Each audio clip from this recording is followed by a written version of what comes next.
संतोष देशमुख खून खटल्याच्या सुरू असलेल्या खटल्यात बुधवारी बीड मकोका न्यायालयात सरकारी वकील उज्ज्वल निकम यांनी पहिला युक्तिवाद केला. या युक्तिवादात निकम यांनी खटल्याच्या प्रक्रियेवर परिणाम करू शकणारे महत्त्वाचे पुरावे सादर केले. याचबरोबर सुनावणीनंतर पत्रकारांशी बोलताना उज्ज्वल निकम यांनी संतोष देशमुख यांच्या हत्येचा खटला प्रत्यक्षदर्शी, साक्षीदार आणि परिस्थितीजन्य पुरावा या दोन गोष्टींवर अवलंबून असल्याचे म्हटले आहे. या सुनावणीसाठी बीडच्या मकोका न्यायालयात संतोष देशमुख हत्या प्रकरणातील आरोपींना व्हिडिओ कॉन्फरन्सिंगद्वारे जाहीर करण्यात आले. यावेळी युक्तिवाद करताना विशेष सरकारी वकील उज्ज्वल निकम यांनी हत्येच्या सर्व घटनांचा तपशील न्यायालयासमोर मांडला. या सुनावणीस आरोपींचे वकील विकास खाडे, राहुल मुंडे आणि अनंत तिडकेही उपस्थित होते. उज्ज्वल निकम यांनी संतोष देशमुख हत्येतील वाल्मिक कराडच्या सहभागाचा आणि खंडणी प्रकरणाचा संबंध न्यायालयासमोर स्पष्ट केला.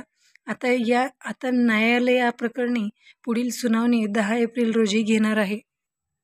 संतोष देशमुख यांच्या हत्येप्रकरणी बीड न्यायालयात झालेल्या सुनावणीनंतर पत्रकारांशी बोलताना उज्ज्वल निकम म्हणाले, हा खटला प्रामुख्याने 2 गोष्टींवर अवलंबून आहे. यातील पहिली गोष्ट म्हणजे प्रत्यक्षदर्शी आणि दुसरी गोष्ट परिस्थितीजन्य पुरावे.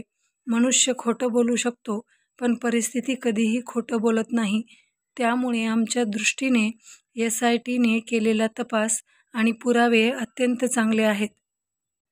दरम्यान आजच्या सुनावणीवेळी युक्तिवाद करताना सरकारी वकील उज्ज्वल निकम यांनी संतोष देशमुख यांची हत्या आणि आवादा कंपनी खंडणी प्रकरणाच्या घटनाक्रमाची माहितीही न्यायालयासमोर सादर केली. संतोष देशमुख हे बीड जिल्ह्यातील मसाजोग गावचे सरपंच होते. त्यांनी 9 डिसेंबर 2024 रोजी हत्या झाल्यामुळे संपूर्ण राज्यात खळबळ माजली होती. या प्रकरणातील मुख्य आरोपी वाल्मिक कराड याला खंडणी प्रकरणात अटक करण्यात आली आहे.